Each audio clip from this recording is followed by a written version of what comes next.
बसंत पंचमी की पावन कथा। नमस्कार मित्रों, आप सभी का एक बार फिर से हमारे भक्ति भाव से भरे इस पावन मंच पर हार्दिक स्वागत है। आज हम सभी के लिए अत्यंत शुभ और मंगलमय दिन है, क्योंकि आज बसंत पंचमी का पावन पर्व है। इस पावन अवसर पर आप सभी को ढेर सारी शुभकामनाएं। बसंत पंचमी हिंदू धर्म का एक अत्यंत महत्वपूर्ण त्योहार माना जाता है। इस दिन विद्या और बुद्धि की देवी माँ सरस्वती की विशेष पूजा की जाती है। साथ ही कामदेव और भगवान विष्णु की भी आराधना का विधान है।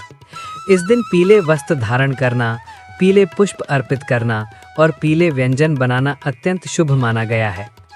शास्त्रों में इस तिथि को कहीं कहीं ऋषि पंचमी के नाम से भी जाना गया है।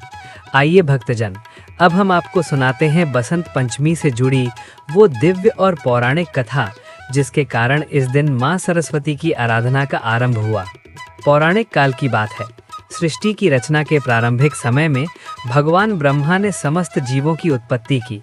उन्होंने मनुष्य योनि की भी रचना की, परंतु अपनी इस सृष्टि को देखकर वे संतुष्ट नहीं थे।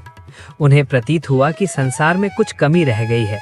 चारों ओर नीरवता थी, मौन व्याप्त था, न कोई स्वर था, न कोई भाव, न कोई अभिव्यक्ति। इस समस्या से चिंतित होकर भगवान ब्रह्मा ने समाधान का मार्ग खोजने का निश्चय किया। उन्होंने अपने कमंडल से पवित्र जल अपनी हथेली में लिया और संकल्प के साथ उस जल का छिड़काव किया। इसके पश्चात भगवान विष्णु का ध्यान करते हुए उनकी स्तुति आरंभ की। ब्रह्मा जी की सच्ची प्रार्थना से प्रसन्न होकर भगवान विष्णु उसी क्षण उनके समक्ष प्रकट हो गए। जब ब्रह्मा जी ने अपनी व्यथा भगवान विष्णु को बताई, तो भगवान विष्णु ने इस समस्या के समाधान हेतु आदि शक्ति भगवती दुर्गा का आवाहन किया। भगवान विष्णु के आवाहन मात्र से ही भगवती दुर्गा वहां प्रकट हो गईं। ब्रह्मा जी और भगवान विष्णु ने विनम्र भाव से उनसे निवेदन किया कि इस सृष्टि में व्याप्त मौन को समाप्त किया जाए और जीवन में चेतना का संचार हो।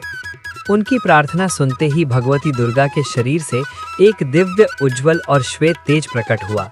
वह तेज धीरे धीरे एक सुंदर चतुर्भुजी देवी के रूप में प्रकट हुआ। उस दिव्य स्वरूप के एक हाथ में वीणा थी, दूसरे हाथ में वरद मुद्रा तथा शेष दोनों हाथों में पुस्तक और माला शोभायमान थी। जैसे ही उस देवी ने वीणा का मधुर नाद किया, संपूर्ण सृष्टि में चेतना का संचार हो गया।